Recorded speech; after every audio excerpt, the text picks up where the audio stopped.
Hey everyone, this is a clip from a recent episode of the Men of Steel podcast where we talk about Superman and Superman adjacent topics. If you enjoy this clip, check out the podcast. You can find it at certainpov.com or wherever you get your shows. Now that I've re-listened to it, it's oh right, here were all the inspirations I had going into it. So obviously the basic idea is an argument that Superman is a childish concept of heroism, which I think that there's more nuance to it, but I think there is a case you could make for it. At the very least, it is here is a very simple and pure idea of a hero. And then I've articulated that I think the Silver Age is a lot of bringing in teenage angst into it all. Marvel superheroes, like Spider-Man is that's that. The Hulk, those are a lot of times where it's here's the pressures you feel. It appeals to an adolescent audience in a different way. Right. And you get that conversation of adolescent power fantasies versus childish power fantasies. And so, one of the big prompts for me actually was Grant Morrison in the Wildstorm, whatever the event that they were doing to try to relaunch Wildstorm comics after the DC acquisition, had a point where Spartan made a reference of we're moving past being adolescent superheroes. And they were so what does that make us adults? And that became a cutaway for a Spartan kissing a character, maybe Zealot, I can't remember for sure, or Voodoo. Doesn't matter. I always just thought that was a really interesting phrasing of that. I was well, what is the adult superhero? So that was one of the starting points on my ideas.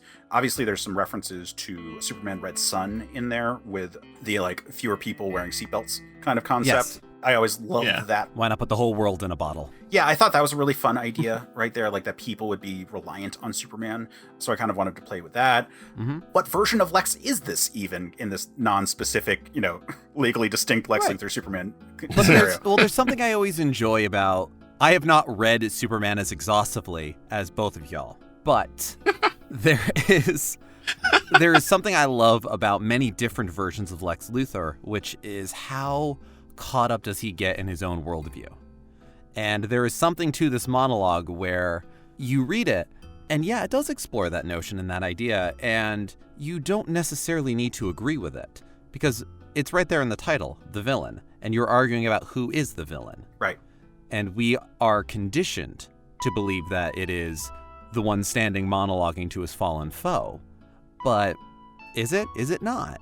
It's a good thought exercise on that. And so there have been so many other portrayals. Another one that I'm thinking of right now, because it's that whole and very red sun. Think of what I could have done for humanity if you just hadn't gotten in my way. I'm thinking of 52. When there was that whole part of DC where there was the year without Superman, Batman, and Wonder Woman. After that, I believe it was the first 1 year later storyline with Superman, Up and Away, where at some point Superman just outright says to him, "You had a whole year without me. What did you do with that?" Yeah. How do you explore that concept there? What is the goal of Lex Luthor? Yeah, and this is absolutely just him imagining that. You don't know whether he's right or wrong or if that's going to be how it is. This is just smugness. Well, we kind of did it with All-Star Superman too, when he got the super serum for was it 24 hours, I think? Yeah, absolutely. And then he only realized what he could actually accomplish at the very end of the time he had with it. Yeah, he got so caught up. He was no, I could have done so much. And he was yeah, you could have done this your entire life, but you chose not to, you jerk. Mm-hmm. Right. And that was him getting to say it as Superman as opposed to him arguing with him as Clark. And I think issue 5 when he interviews him in the prison. Mm-hmm. Yeah. Yeah, you're right. It's a wild thing. And one of the great things I love about comic book style mythology and superhero style mythology is the way that we take the small pieces of ourselves and just enlarge them into IMAX proportions of how many things do we say, oh, I could have done this if only. Remember, if you like the clip, after you're done liking and subscribing, check out certainpov.com where you can find more episodes of the show as well as a ton of other great shows.